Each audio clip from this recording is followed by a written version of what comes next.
My phone buzzed against the oak table while the kettle hissed. Westerville, Ohio was frozen white outside my window, and for a second I thought the vibration was a winter bird bumping the glass. It wasn't. It was my daughter, Kelsey. We need space this Christmas with Evan's family. Don't come. I stared at it. No context. No love you, Dad. Just a cold instruction. I typed enjoy and hit send before the familiar ache could climb my throat. Then I took a breath, opened notes, and pasted the screenshot of her text under a folder I'd named written evidence. Maybe that sounds dramatic. It's not. When you've spent 30 years being an enabler, you learn to keep receipts. I'm Mike Turner, 62, retired mechanical engineer. I paid for things because that's what dads do. Or so I told myself. Kelsey's tuition at Ohio State when she switched majors 3 times. A frankly ridiculous wedding when Evan's family contributed their blessings and a Costco sheet cake. The down payment on their starter home because rates were insane, and it's just until we stabilize. Then came the credit card, bridge, the roof repair, the temporary car note. If money were a love language, I'd be Shakespeare. People call it generosity. A therapist would call it people-pleasing. A more honest word is enabling. I poured my coffee and watched steam curl above the mug, wondering how many times I'd been gaslit with soft phrases. That's not what we meant. You know how much we appreciate you. And my personal favorite, you wouldn't want us to struggle, would you? Every ask sounded reasonable at the time, because toxic patterns often do. They don't announce themselves. They dress up like family. Another buzz. Not Kelsey, my bank app, nudging me about a scheduled transfer I'd forgotten to cancel. I opened the ledger. There it was. The monthly temporary help for Kelsey and Evan. I paused, thumb hovering, then toggled cancel. Tiny click, huge relief. A boundary can be as small as saying no to an automated payment. I scrolled our thread. If a stranger audited my relationship with my daughter using nothing but texts, they'd assume I was a lender. Dad, can you help with the furnace? Dad, daycare spiked, can you spot us for a month? Dad, we're short on closing costs. It's just timing. 10 asks ago, I replied. Of course. 5 asks ago. Let me see what I can do. Now, I typed nothing. I just saved each request into written evidence with dates, amounts, and my replies. If there's one thing I've learned about narcissistic entitlement, it hates paper trails. I opened my estate plan, the will on my laptop, the one my attorney drafted years ago when I still believed fair meant whatever keeps the peace. I'd left things vague to avoid conflict. Funny thing about vagueness, it's gasoline for conflict. I made a note to call a lawyer and clarify beneficiary designations, powers of attorney, and who gets an actual say. Boundaries don't weaken love, they protect it from being used. The kettle clicked off. I sat with my coffee and finally asked the question I'd dodged for decades. Was I enabling their toxic behavior by being too nice? I already knew the answer. A decent father helps his kids. An enabler funds their worst habits and calls it love. Another text came in, this time from my older brother, Jack. Jack, you with us Christmas Eve? Nancy's making pot roast. Open door. No drama. I smiled. No transaction attached. No guilt. I typed back, count me in. And Jack, no surprises, please. Jack, only surprise is dessert. You okay? I looked at Kelsey's message again. We need space this Christmas. It landed like a verdict. Maybe we did need space, just not the way she meant. Maybe I needed space from being the family's walking bank account. I created a new folder in my email. Family Financial. Written. I dragged in old receipts, Venmo screenshots, bank confirmations. If this escalated, if the gaslighting started with, that's not what I meant, and grew teeth, I wanted a clean timeline. Not to humiliate Kelsey. To protect myself from the story shifting out from under me. That's what gaslighting does. It rewrites the past and calls you cruel for remembering the original script. I took another sip and felt something I hadn't felt in a long time. Stillness. Not resignation. Resolve. I wasn't cutting my daughter out of my life. I was cutting the behavior out of my life. There's a difference, and it starts with one simple sentence I said out loud in my quiet Ohio kitchen. Enough. After that text, my week moved differently, quieter, sharper. Like the air after a storm finally breaks. I spent Monday cleaning the house I'd bought 3 years earlier. One of those brick ranch homes you see all over Westerville. Nothing fancy, but it had a good porch light and a view of the frozen maple in the yard. I'd planned to host Christmas there for my family every year from now on. That plan was clearly outdated. Tuesday morning, I called my brother. Jack has this no-nonsense voice that's half sarcasm, half empathy. "So, you got ghosted by your own kid for Christmas?" "Pretty much," I said. "But I'm thinking of doing something different this year." "Different as in lonely, or different as in peaceful?" And I whined. "Let's call it peaceful." Jack laughed, that deep belly laugh I hadn't heard in years. "Count us in. Nancy's already tired of Evan's family drama anyway." By noon, I had a guest list that looked nothing like any Christmas I'd hosted before. Old co-workers from the engineering firm, my neighbor Ellie who brings her own pie to every gathering, and a couple I'd met at the library volunteer program. People who actually said thank you without calculating what it was worth. I stood in my kitchen with a yellow notepad, sketching out the menu. Roast beef, garlic mashed potatoes, pecan pie from Ellie's oven. It wasn't about impressing anyone. It was about reclaiming my table. For the first time, I wanted Christmas dinner to be less of a performance and more of a declaration. This is what family looks like when it's not transactional. While the coffee brewed, my phone buzzed again this time. An email from my attorney. A few years back, she'd handled my retirement accounts and drafted my will. Her name was Ava Morales, and she had that calm authority that made even bad news sound like a solvable equation. "Mr. Turner," she wrote, "just a reminder. We still need to update your estate documents before year-end. Let me know if you want to come in this week." I almost deleted the message. Legal paperwork felt too formal for the kind of mess I was in, emotional, not financial. But then I remembered how Kelsey's voice turned sharp when she asked about my money, how easily guilt had always opened my wallet. Maybe legal was exactly what I needed now. I replied, "Let's meet Friday. I think it's time to clarify a few things." That small act hitting send felt like locking a door I should have closed years ago. Wednesday, I drove into town to pick up groceries. It was the kind of Midwest cold that stings your nose. But I didn't mind. In the produce aisle, I ran into Ellie. She waved from behind her cart. "Hosting Christmas, Mike?" "Sort of, a smaller one." "Good. Smaller means real conversations." Her words stayed with me all day. Real conversations, something I hadn't had with my daughter in years. Every talk with Kelsey had become a financial negotiation dressed up as love. Back home, I opened the fridge and started marinating the roast.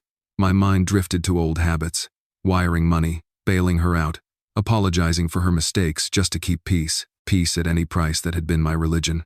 I hadn't noticed how expensive it was until I started tallying the interest it cost my sanity. That night, Jack texted. "Nancy and I talked. We're bringing her apple crumble and a bottle of Cabernet. Hope your table's big enough for 6. Mark and Jenna want to come too."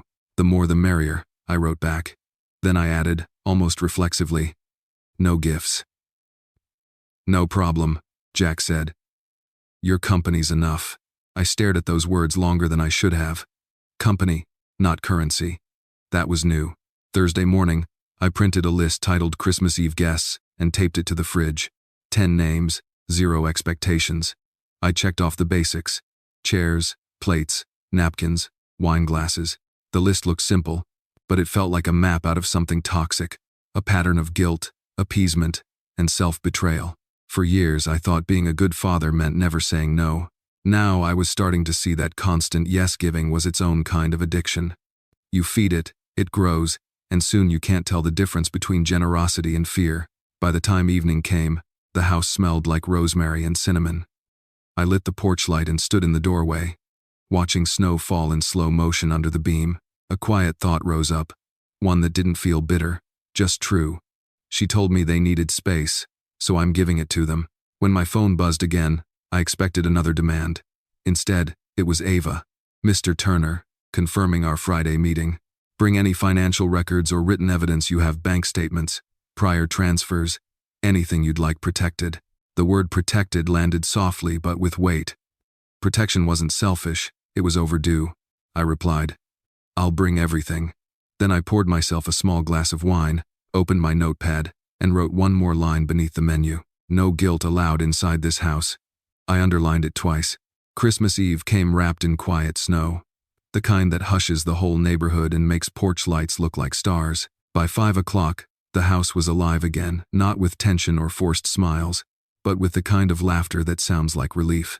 Jack arrived first, arms full of casserole dishes and sarcasm. "Hope you brought an appetite," he said. Nancy cooked enough to feed the entire Midwest. Behind him came Ellie with her pecan pie, and Mark and Jenna from down the street carrying a bottle of wine with a ribbon still on it. The kind of guests who take their shoes off without being asked. For once, my home didn't feel like a stage. No walking on eggshells. No scanning every expression for potential guilt trips. Just warmth, food, and conversation that didn't orbit around what I could provide. While Jack and I carved the roast, Ellie snapped a photo of the table, all candles and mismatched plates. Later she'd posted on Facebook with the caption, "Christmas Eve with the best neighbors." I didn't think much of it at the time. We raised our glasses to the kind of peace you don't have to buy. I felt it, that deep, settled calm that comes when you finally stop trying to earn love with money. Every thank you sounded real. Every smile looked genuine. For the first time in years, I wasn't performing the role of provider. I was just Mike. The clock had barely hit 7 when my phone buzzed on the counter. I ignored it at first, assuming it was another holiday promo or a scam text. But the name glowing on the screen froze me mid-sentence. "Kelsey." I stepped aside, into the hallway, and opened the message. "Kelsey. Dad. Did you really not invite us? I just saw photos of some party at your place." There it was, the entitlement wrapped in accusation. Not, "How are you?" or "Merry Christmas." Just outrage at not being centered. I typed back slowly. "You said you needed space this Christmas." I respected that. A few seconds passed. Then another bubble popped up. "Kelsey. That's not what I meant, and you know it. You made me look bad." I could almost hear her tone, the same sharp edge she used whenever guilt was her currency. For a moment, I felt that old reflex to apologize, the same reflex that had emptied thousands from my accounts over the years, each transfer labeled help, but really meaning appease. I didn't apologize this time. I just wrote, "Kelsey, this isn't about appearances. You asked for space. I gave it to you. Let's talk after the holidays." No exclamation points, no softeners, just clarity. Her reply came fast, like a slap. "Unbelievable. You're being petty." I set the phone down beside my coffee and let it buzz itself silent. The roast was cooling, the laughter in the kitchen spilling over the clink of plates. I took a deep breath and went back in. Jack caught my face immediately. "Everything okay?" he asked. "Yeah," I said. "Just a text. Hens are out." "Hen lighted." He smirked. "The usual brand of Christmas cheer?" I nodded. "But not my problem tonight." He lifted his glass. "There's progress. Right there." We toasted again, and for the first time, the word progress didn't feel like a joke. It felt like a boundary. Later that night, Ellie showed me the Facebook comments under her post, friends writing, "Beautiful setup. What a cozy home. Mike's place looks amazing." She said, "You've built something good here." I smiled. Yeah, took me a lifetime to figure out good doesn't have to mean perfect. Still, as I cleared the plates and refilled glasses, I couldn't shake a quiet unease. Not regret, anticipation. The kind you feel when you know a storm hasn't passed yet, just paused. Somewhere across town, my daughter was staring at that Facebook photo, realizing for the first time that her father had moved on without her. And deep down, I knew this story wasn't finished. But for tonight, it didn't matter. For the first time in decades, Christmas Eve belonged entirely to me.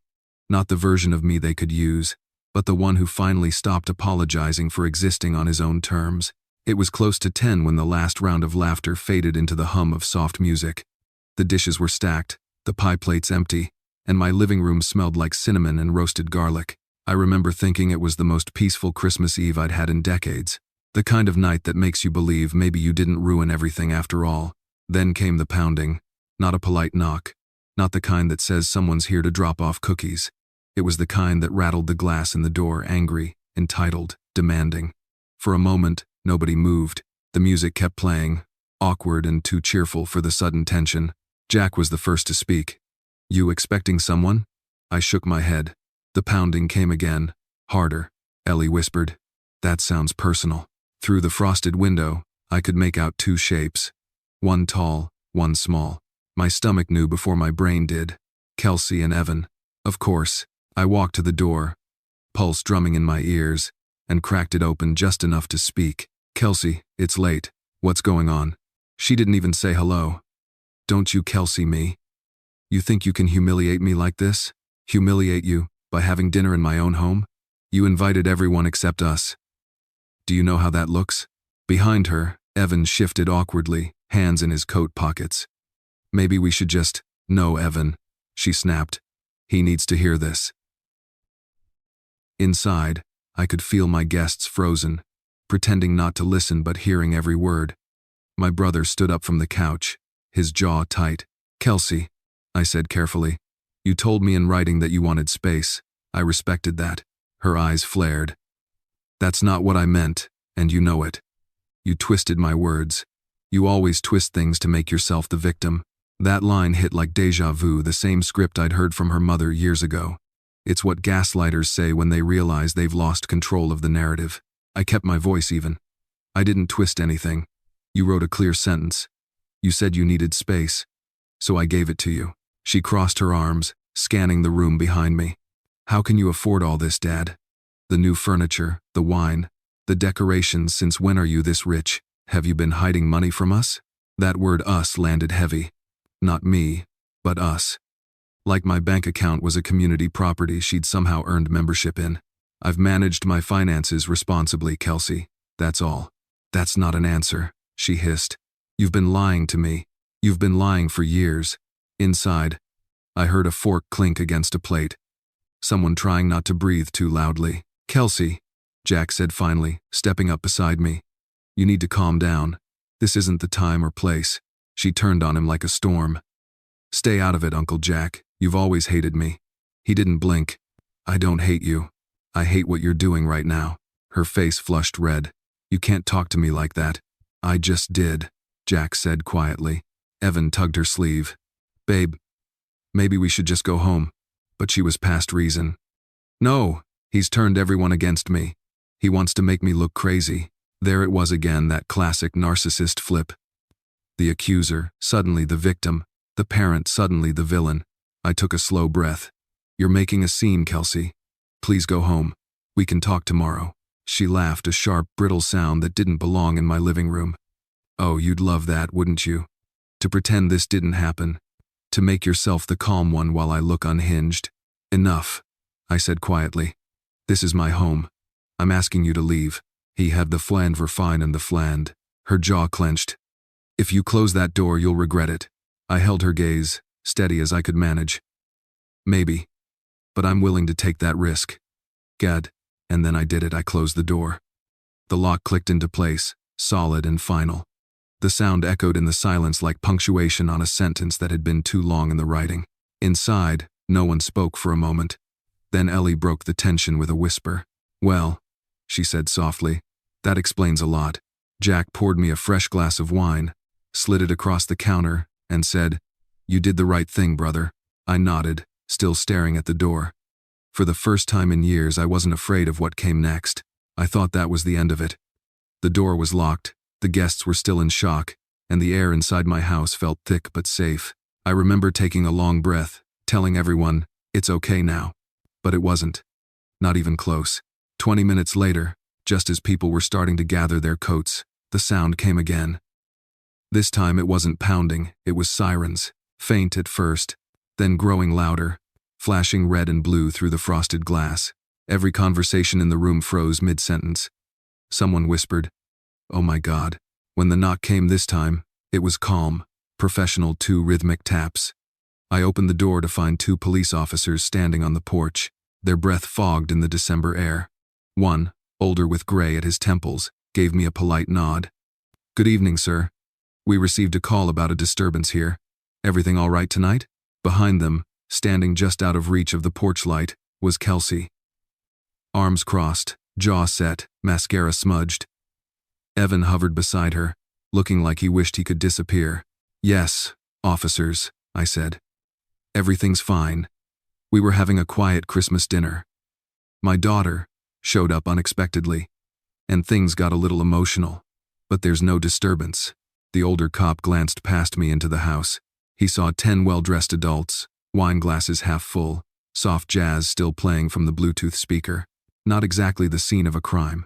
Before I could say more, Kelsey stepped forward. "He's lying," she said sharply. "He's hosting some kind of loud party. He's been drinking all night. He's unstable. This is elder abuse." The words hit me like a slap. Elder abuse. That's the kind of accusation you don't come back from. My guests looked horrified. Jack's face went pale. The officer raised an eyebrow. "Ma'am, elder abuse is a serious claim. Who exactly is being abused?"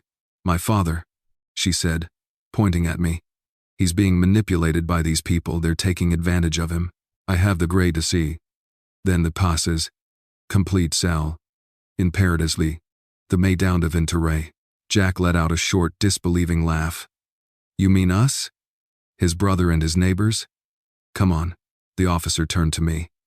"Sir, do you feel threatened or coerced in any way tonight?" I looked him in the eye. "Only by the person who called you." He studied me for a second, then nodded. "Understood." He turned to Kelsey. "Do you have any evidence of abuse, ma'am?" Her voice cracked. "Look at this house. Look at the food. The people. He's wasting money, giving it away, hiding assets. He's not in his right mind. That's not abuse, ma'am," the officer said evenly. "That's a lifestyle choice." Her expression flickered between rage and humiliation. "You don't understand. He's been lying to me for years. He's hiding money that should belong to our family. That did it." The younger officer, barely suppressing a sigh, tapped something on his tablet. "Ma'am, are you aware that making a false report is itself a violation of the law?" Evan tried to step in. "Officer, I think we should go. This was all a misunderstanding." But Kelsey wouldn't stop. "No, he's not safe with them. They're using him. He doesn't even know what's happening." I held up my phone.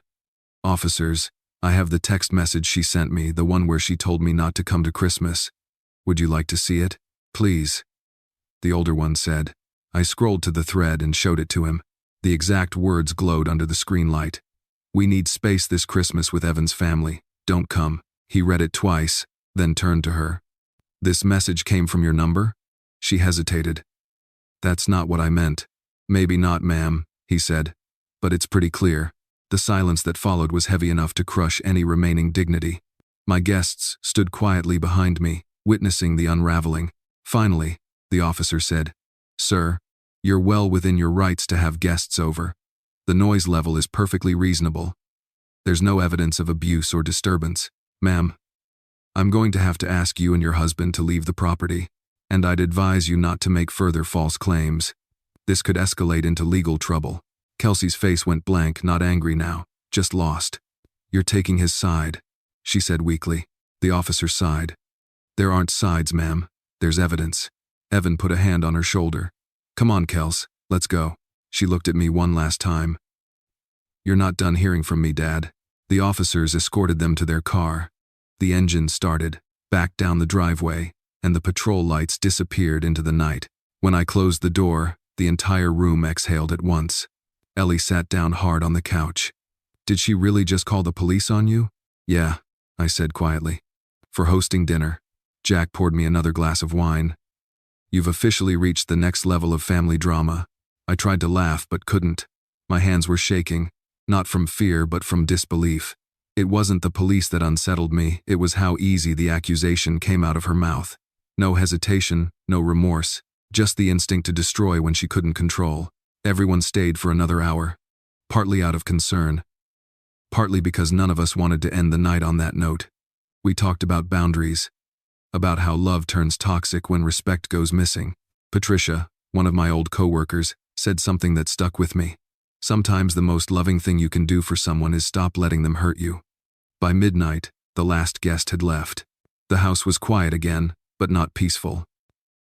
The red and blue flashes had burned themselves into my mind like after-images.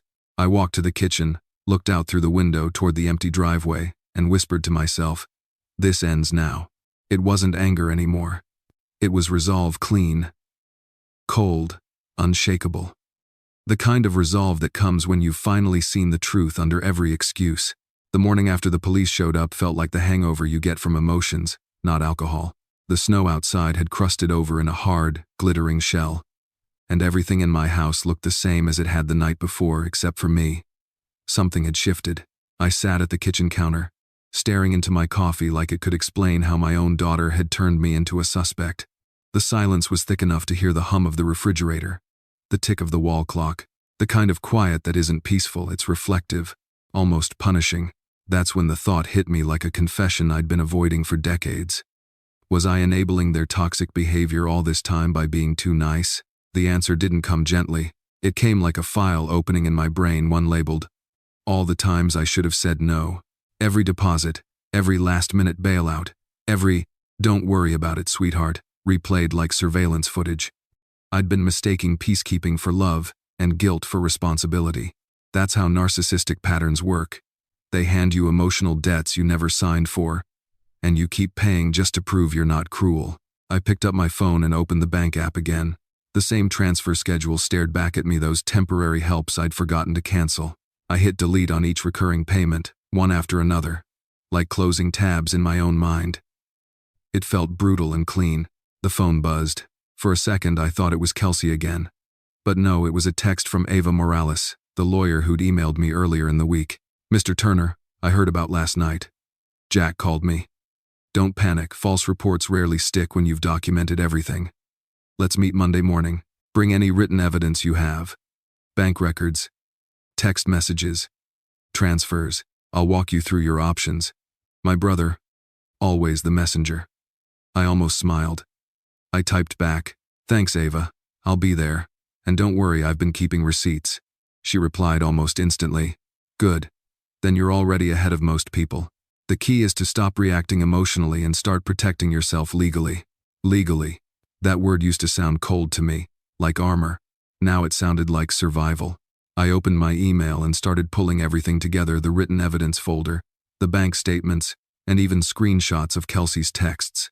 I printed them one by one on my old HP printer, the machine whirring and clicking like it had something to say about all this too. By the time I finished, a neat stack of pages sat beside my mug, my life, quantified in transactions and emotional manipulation. Somewhere between the first and last page, I realized I wasn't angry anymore. I was awake. For 30 years, I'd been the hero in a story that required me to stay small, kind, predictable, endlessly forgiving. Every time I said yes, I thought I was preventing a crisis. But all I was doing was teaching her that boundaries didn't apply to me. And people who refuse to respect your boundaries aren't asking for love, they're demanding ownership. I walked to the window, staring out at the driveway, where the police lights had flashed the night before. The tire tracks were still there, frozen in the snow like proof. I thought about how those red and blue reflections had looked against the glass, chaotic, humiliating, necessary. Maybe it took being falsely accused to finally realize how far gone things had become. I poured another cup of coffee and sat back down. The smell of roasted beans, the warmth of the mug, it grounded me. I thought about calling Kelsey, about trying one more time to explain, to bridge the gap. But the truth is, bridges only work when both sides want to meet in the middle, and she'd been busy burning hers. Instead, I called Jack. He picked up on the first ring. You holding up? Better than I should be. You did everything right, Mike. You stayed calm. That girl's been spoiled for too long. I did that, I said quietly. I built the monster I'm fighting. Said you, maybe, he said. But at least you're finally fighting it. We hung up, and I sat there, turning his words over in my mind like stones in my hand. Fighting back didn't have to mean shouting. Sometimes it meant documenting. Sometimes it meant canceling a transfer, saving a text, calling a lawyer. I looked around the house, the same house that, 2 nights ago, had been full of laughter and warmth. It wasn't ruined by what happened. It had been claimed. The difference between being a victim and being free can start as quietly as this, sitting alone at your kitchen counter, realizing you're done apologizing for your own life. Before heading upstairs, I checked my phone one last time. Another message from Ava had come through. Also, one small piece of advice: don't delete anything. Every document, every text, every transfer tells a story. The truth is always in the paper trail. I smiled and wrote back. Then I guess it's time my story finally had a record. The next few days would be about strategy and clarity, not guilt. The storm had passed, but I wasn't rebuilding the same house. I was building one with stronger locks and clearer terms. and for the first time in my adult life, I was ready to live in it. Monday morning came gray and quiet. The kind of Midwest cold that makes your breath visible and your thoughts sharper. I drove downtown to meet Ava Morales, the lawyer Jack had recommended years ago but I'd never actually sat down with. Her office sat above a small coffee shop, the kind of place that smelled like caffeine and competence. She greeted me with a steady handshake. "You look tired, Mr. Turner," she said, motioning for me to sit. "I feel like I just lived through a courtroom drama without the credits," I said. Ava smiled, but her eyes stayed serious. "Jack told me what happened. Let's start with what we can control." I handed her the thick folder I'd prepared labeled tabs for bank transfers, text messages, and false report notes. She flipped through the pages with quick precision. I noticed she didn't waste words. Every question had purpose. When did the financial support begin? College tuition, about 30 years ago. And when did it stop? Saturday night. She looked up at me, almost approvingly. "Then we can work with that." For the next hour, she outlined a plan. Not revenge protection. She said it like a mantra. Protect yourself. Don't provoke. First, she drafted what she called a boundary letter, formal, unemotional, and legal.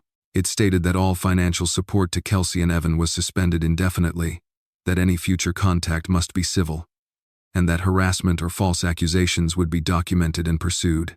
Second, she suggested a no trespass notice, not to escalate, but to establish a record. "You'd be amazed," she said, "how many manipulative relatives back down the moment the law gets involved. They rely on guilt, not structure." Third, and this part made my stomach twist, she wanted to update my estate plan immediately. "Your will, your power of attorney, medical directives, everything," Ava said, tapping her pen against her notepad. "If she's already throwing around terms like elder abuse, you need to lock your assets down tight. That means clear beneficiaries, notarized signatures, and witnesses who aren't family." I hesitated. "It feels harsh." "It feels safe," she corrected. "You're not cutting her out of your life. You're cutting her out of the ability to weaponize it." That line stuck with me. She scrolled through her laptop and pulled up something she called a timeline reconstruction. It was a digital map of events, the text message, the dinner, the police call, even the Facebook post Ellie had made that triggered the meltdown. "I asked your brother to send me the link," she said. "Look here." She zoomed in on the timestamps. Ellie's post went up at 6:45 p.m. The police report listed the call at 7:03, 20 minutes. That's all it took for Kelsey to see something she wasn't invited to and decide to destroy the night. Ava leaned back, arms crossed. "This isn't about misunderstanding. It's about control. You took back yours." And she's reacting like someone who lost a throne. Hearing it said out loud hit differently. I wasn't crazy. I wasn't cruel. I was just late to the realization that enabling isn't kindness, it's self-erasure. Ava must have noticed the look on my face. "You know," she said, softening her tone, "most parents who come to me with this problem think they're the only ones. They're not. The adult-child entitlement crisis is more common than people admit. They weaponize emotion because they can't manipulate facts." I let out a breath I hadn't realized I'd been holding. "It's strange. I thought setting boundaries would make me feel guilty. But all I feel is relief," she finished. "That's what freedom feels like at first. Awkward relief." We reviewed a few final steps, notarizing documents, storing backups, and logging every future message or encounter. "Think of it like insurance," she said. "You hope you never need it. But if you do, you'll be glad it's there." Before I left, she stood and handed me a clean copy of the boundary letter. "This isn't for confrontation," she reminded me. "It's for clarity. Send it certified mail, keep your receipt, and don't respond to provocation. You're establishing a record that says, this is where the line is. Cross it, and there are consequences." I took the envelope and slipped it into my coat pocket. It felt heavier than paper should. As I reached for the door, she added one last thing. "Mike, I know this is personal, but as your attorney, I'm telling you this was the right move. You've been living like you owe her your peace of mind. You don't."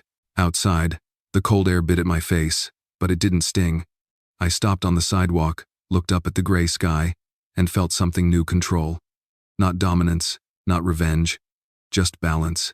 When I got home, I spread the papers across my dining table, my financial records, the text thread, the letter Ava had written.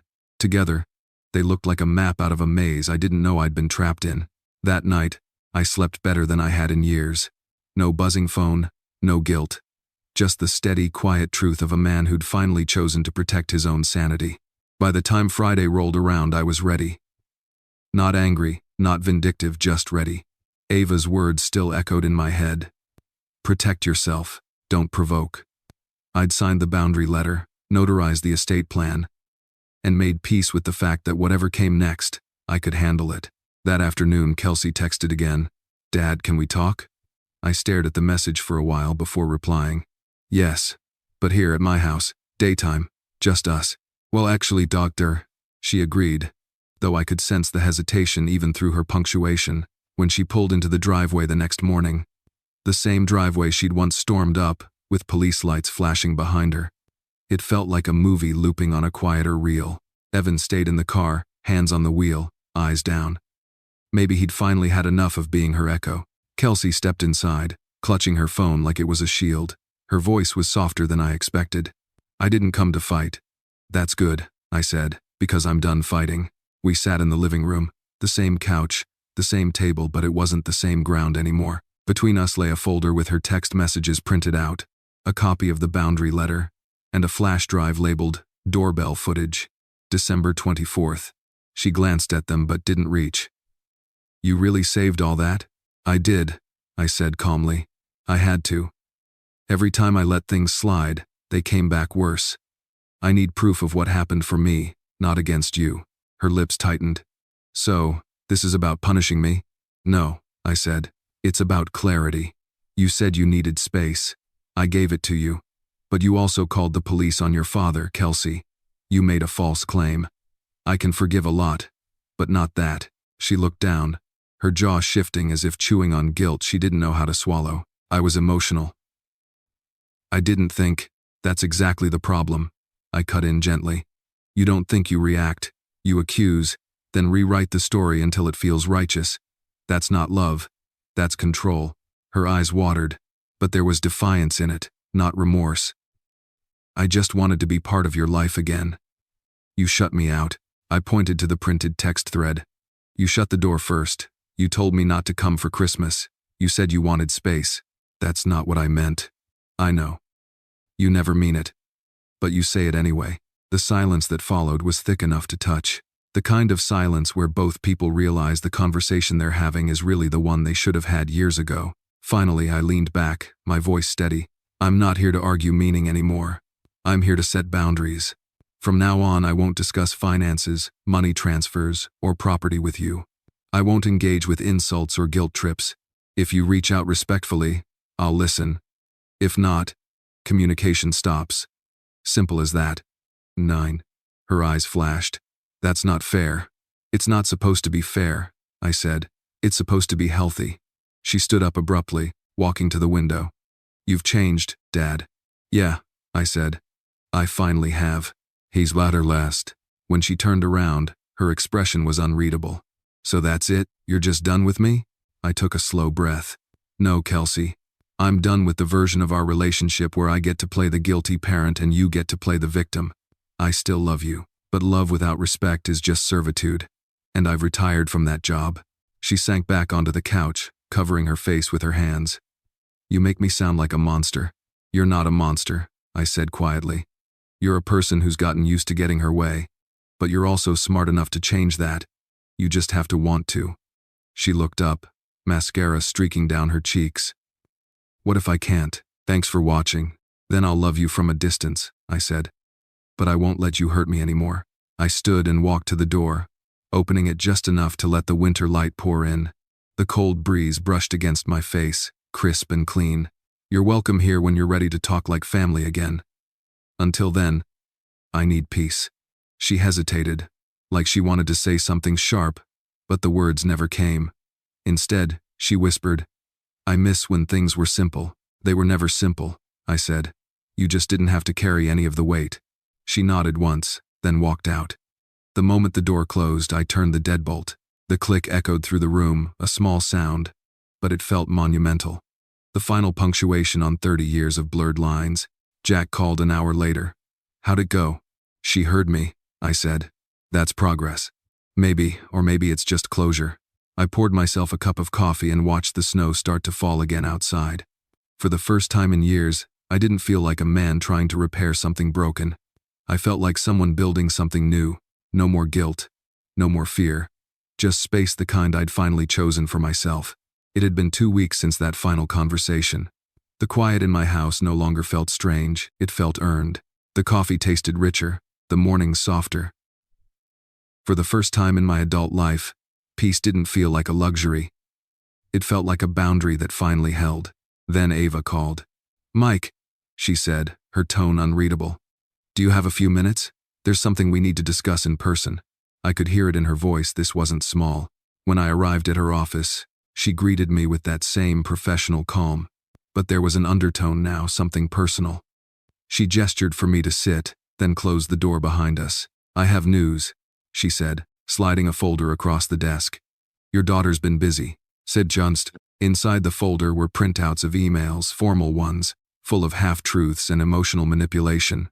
Kelsey had contacted my financial advisor, the bank, and even the retirement firm handling my estate, claiming I was mentally unfit to manage my own assets. She'd used the same language she'd thrown at the police: elder abuse, confusion, coercion. My stomach dropped. "She's trying to file for power of attorney," Ava nodded. "She started the process, yes. But don't panic, she doesn't have a case. You're perfectly competent, and we've documented that. Still, we'll have to file a preemptive motion to block it. I've already prepared the paperwork. Some there is in punctuations of rest." I sat there for a long moment, trying to decide if I was more angry or just tired. I'd spent weeks trying to build peace, and she was already trying to dismantle it from a distance. Ava watched me carefully. "I know what this looks like," she said softly. "It's the final move in the playbook. When manipulation stops working emotionally, they try to control you legally." I nodded slowly. "She's still trying to own me." "Exactly. But this time she won't win." I rubbed my temples. How do people like that not see what they're doing? Ava hesitated, then said something that made the room tilt. "Because they've been taught that love and control are the same thing, and that lesson usually comes from somewhere." I looked up. "You sound like you've seen this before." She smiled faintly. "I have. My mother went through it. Same story, different names. My grandmother manipulated her finances for years, claimed she was ungrateful every time she said no. When my mom finally cut contact, she felt like she'd committed a crime." I blinked, stunned. "Is that why you do this kind of work?" Ava nodded. "It's not about law for me, it's about helping people stop confusing loyalty with surrender." "You're not crazy, Mike. You're just detoxing from guilt." Something in me cracked open then. Maybe it was relief, or maybe it was finally being seen for what I'd been through. I laughed quietly, shaking my head. "You know, I spent decades thinking I was a good father because I gave everything. Turns out, being a good parent sometimes means taking things back." She smiled. "Boundaries are love with structure. You just finally learned the structure part." We went over the paperwork together, clean, concise, airtight. Every step Ava took had precision, but also empathy. Before I left, she looked up and said, "I don't usually say this, but I'm proud of you. Most people never get this far. They talk about change, but they never follow through." Her words lingered with me all the way home. Proud of you. No one had said that to me in years, not without strings attached. That night, I sat by the fireplace, the crackle and pop filling the space that used to echo with tension. My phone buzzed. A new message from Kelsey. "Dad, I heard from your lawyer. I didn't mean for it to go this far. I just wanted to feel secure." I read it twice. The old version of me would have replied instantly, reassuring her, explaining, softening the blow, but the new me just sat there, letting the silence do the talking, because not every message deserves an answer. Instead, I wrote something short and final. "Kelsey, I love you. But my security matters too. I hope one day you understand that." Then I set my phone down and turned it face down. Outside, snow began to fall again, soft, relentless, cleansing. I realized something in that moment. Closure isn't always about forgiveness or reconciliation. Sometimes it's about no longer needing either. I thought about Ava's story, about her mother, about all the people quietly rebuilding lives after years of invisible battles. Maybe this wasn't just my story. Maybe it was a pattern, one finally being broken, one boundary at a time. For the first time in years, I didn't feel like someone's parent, or someone's provider, or someone's mistake. I just felt like myself. It's strange how peace doesn't arrive with fireworks. It creeps in quietly, like dawn through the blinds.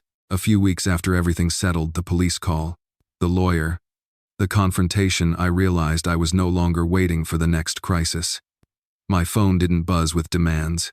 My bank app didn't feel like a guilt meter. My mind didn't start the day with a knot in my chest. I wasn't living on defense anymore.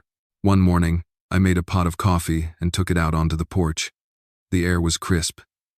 The kind of winter cold that bites first and then settles into calm. Across the yard, I saw the bird feeder Kelsey and I built when she was 12. It was leaning slightly. The paint faded, but it was still standing like some metaphor I hadn't noticed until now. For years, I thought my role as a father was to keep giving. Money, time, forgiveness. But love without limits isn't love, it's sacrifice dressed as virtue. And somewhere along the way, I'd mistaken guilt for goodness. I spent that morning writing not a letter, not a legal document, but something else. I called it The Things I've Learned Since Letting Go. It wasn't meant for Kelsey, or Ava, or even Jack. It was for me. The first line came easy. Peace doesn't come from pleasing everyone. It comes from finally pleasing your conscience. I wrote about boundaries, about how saying no is an act of self-respect, not cruelty, about how enabling someone isn't kindness, it's permission for them to stay broken, and about how letting go of guilt doesn't make you cold, it makes you honest. When I finished, I folded the pages and placed them inside a book on my nightstand. Man's Search for Meaning. Maybe one day, someone will find them and understand that even ordinary people fight invisible wars. That afternoon, Jack stopped by. He brought coffee, and that grin that always looked like he knew the end of every story. "So," he said, sitting across from me, "how does freedom feel?" I smiled. "Like silence that doesn't hurt." "Got her." He nodded. "That's when you know it's real. N does no create." We talked for hours about life, about getting older, about how the hardest thing a parent can do isn't letting a child go, it's letting go of who you thought you were supposed to be for them. Before he left, Jack turned at the door. "You know, she'll come around one day, maybe not soon, but people like her. Eventually, life forces them to grow." "Maybe," I said. "And maybe by then, I'll be ready to meet her as equals, not as caretaker and child."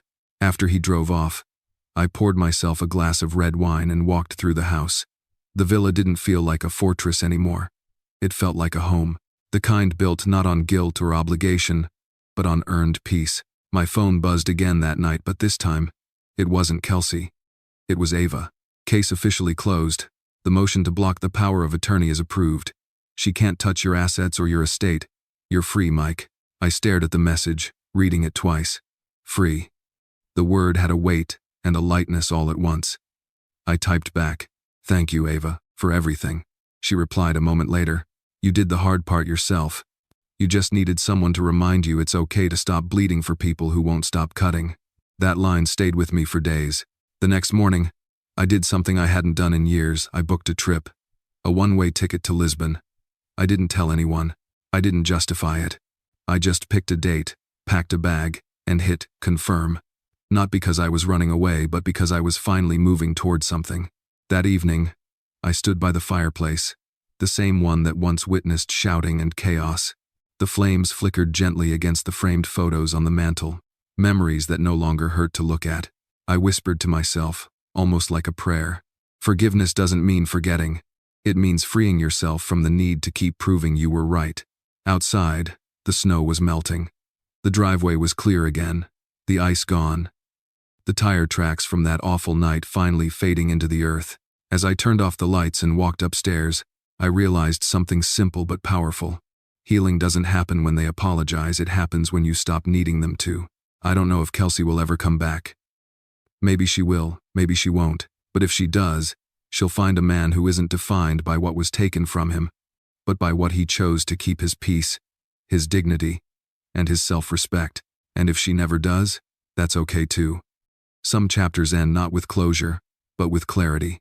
That's what this whole story was about, not revenge, not justice, but reclamation.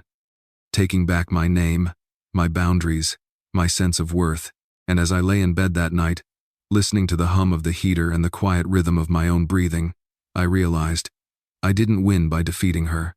I won by choosing myself. The biggest lesson I learned through all of this is that peace doesn't come from fixing other people. It comes from finally fixing the way you let them treat you. For years, I thought love meant giving endlessly, forgiving endlessly, explaining endlessly, but it doesn't. Real love, even toward family, has to include boundaries. Otherwise, it turns into quiet self-destruction that looks polite from the outside but feels like drowning on the inside. I've learned that no is a complete sentence. You don't owe anyone an explanation for protecting your mental health. You don't have to justify your peace, your solitude, or your decision to stop being someone's emotional punching bag. Setting boundaries doesn't mean you stopped caring, it means you finally started caring about yourself too. And if anyone tells you that's selfish, remember, self-respect only feels like rebellion to people who benefited from your lack of it. So now, my home is quiet, my phone isn't a source of anxiety, and my mornings start with calm instead of chaos. I didn't lose a daughter, I gained myself. And maybe that's the trade-off life forces you to make when you've spent too long confusing endurance for love. What about you? Have you ever had to cut off or distance yourself from a toxic or entitled family member? Did you feel guilty at first, or did it feel like freedom? Share your thoughts. I'd really like to hear how others handled it. Because if there's one thing I've learned, it's that healing from family doesn't have to happen alone.